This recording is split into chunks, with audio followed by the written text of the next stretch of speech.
Magandang hapon mga kamasa. Dito tayo ngayon sa Jose del Monte, Bulacan.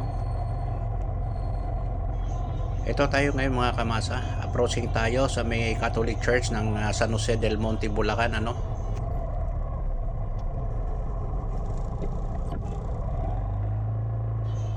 Ayun, kakaliwa tayo dito ng mga kamasa. Then kakanan tayo. Pagkanan natin, ayun, makikita natin ang San Jose del Monte Municipal Hall. Ayan approaching na tayo dyan sa may kanto. Kakanan tayo. Ayan, ito, kakanan tayo dito. Then ayun sa may kanan natin na building mga kamasa, ayan ang San Jose del Monte Municipality. Ayan. Then kakaliwa tayo ulit.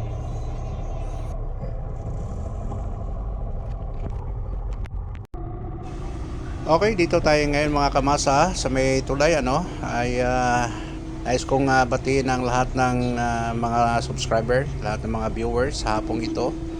At salamat sa lahat ng mga kamag-anakan ko around the globe.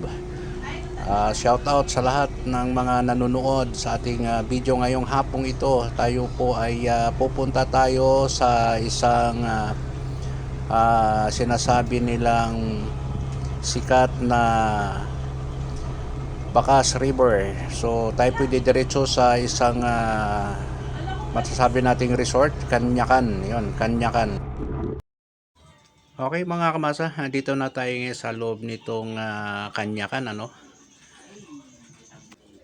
Ayun mga kamasa yung nasa harap natin, yung nakita po natin na may isang service na lalabas, yun po ay nanggaling yan sa Kanyakan sa may nasabing resort. Ayun yung may tricycle.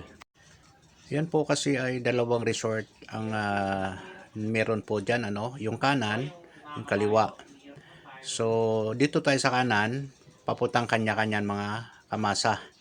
Ayan yung may signboard na pupuntahan natin at babasahin muna natin yung mga paalala dyan Ayan, babasahin natin yung may nakalagay paalala dyan. Ayan.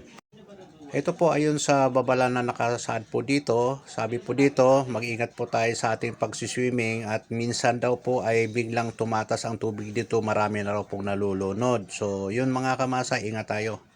So ito na tayo ngayon mga kamasa. Papasukin natin ang nasabing lugar na Kanyakan. Ayan na tayo may mga puno ng kawayan.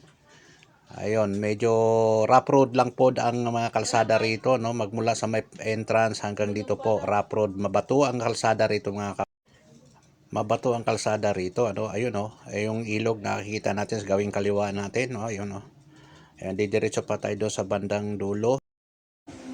Okay, ito na tayo mga kamasa at papalapit dito sa may ilog.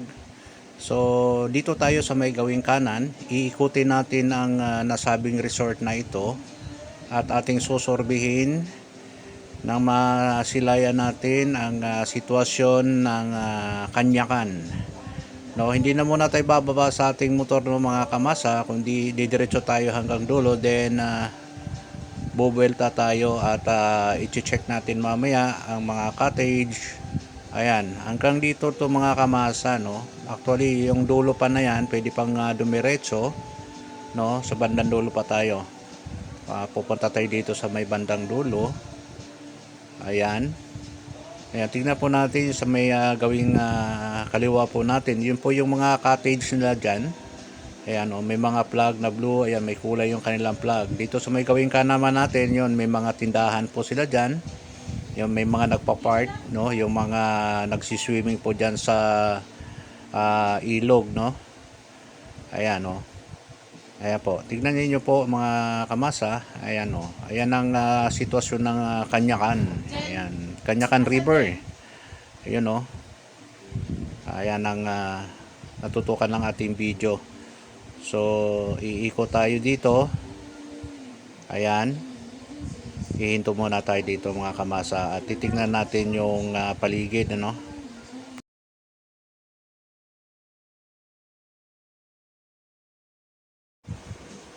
Ayan, dito tayo ngayon mga kamasa. Ayun, bumelta na tayo babalik tayo dun sa ating pinanggalingan. So ngayon naman mga kamasa, titingnan naman natin dito sa right side natin Ayun ang mga cottage, napakarami at napakahaba nitong cottage nila rito, no, sa Kanyakang ito.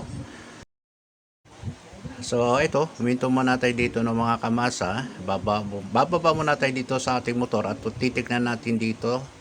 Ayan, dito na tayo sa ilalim nito mga cottage na nasabing mga cottage. Ayan, oh, nakikita nyo mga kamasa. Yan po ay gawang kawayan, ano, yung kanilang mga cottage. Ayan, tayo pupunta tayo dito sa may tabi nitong ilog nang makita natin ang sitwasyon ng ilog dito. Oh, ayan, oh. Ayan mga kamasa, tignan nyo doon sa may gawing kanan natin. Ayun, oh. Oh, yung natatanaw natin pagtawid sa may ilog na yan, meron pang mga cottage doon sa kabilang isla na yon. Yung pagtawid natin, meron pang mga cottage doon. Hanggang diyan sa may ibaba na yon. Ayan, iikutin muna natin yung ating camera ng mga kamasa nang makita ninyo ang paligid ng Kanyakan. Ayan, oh. Ayan. Ito tayo ngayon mga kamasa, muli tayong bababa, no? Titignan natin ulit dito sa may entrance, no? Mas doon sa may ibaba pa ng pinasukan natin kanina. Iikot tayo doon sa may ibaba na yun. At makita rin natin yung mga cottage. Nakita nyo mga kamasa kung gaano kahaba o kalaki ang Kanyakan na ito, Kanyakan resort, no? Masabi nating resort. Ayan, o mga kamasa. Ayan, o. Ayan, o. Yun, babasahin natin yung mga kamasa yung nakabitin dyan, o. Actually, yun ang mga babala po, kaya lang yung medyo hinahangin nga lang, ano.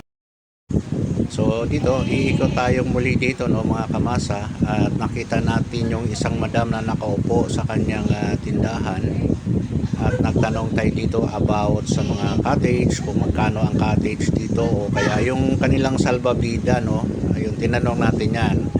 Ayun, ang cottage dito ay 400, no, 400 paghapon na yung 400, then yung salbabida nila 200 paghapon na rin po yun, yung kanilang salbabida.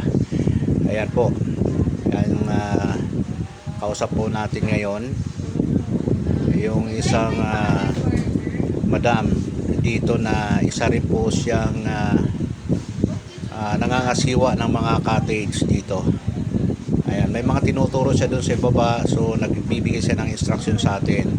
So kaya sabi ko naman po sa kanya na if in case na ako'y bumalik sa lugar na ito, at least ako'y prepare dahil alam ko na ang kalakaran dito sa lugar na ito, no, kung ang buong pamilya ko ay pupunta rito upang kami ay mag-swimming. Ayun. Kaya salamat sa mga info na ibinigay sa atin ng ating napagtunagan ng isang madam dito. Ayun, meron mang isang madam na dumating at nagpapabarya sa atin. So sagot ko naman, wala akong pera. So medyo nagtatawanan kami dahil biniro ako ng nakapink na sabi niya, kayo pa sir, wala pera, ang ganda-ganda ng motor yun, naka GoPro pa kayo.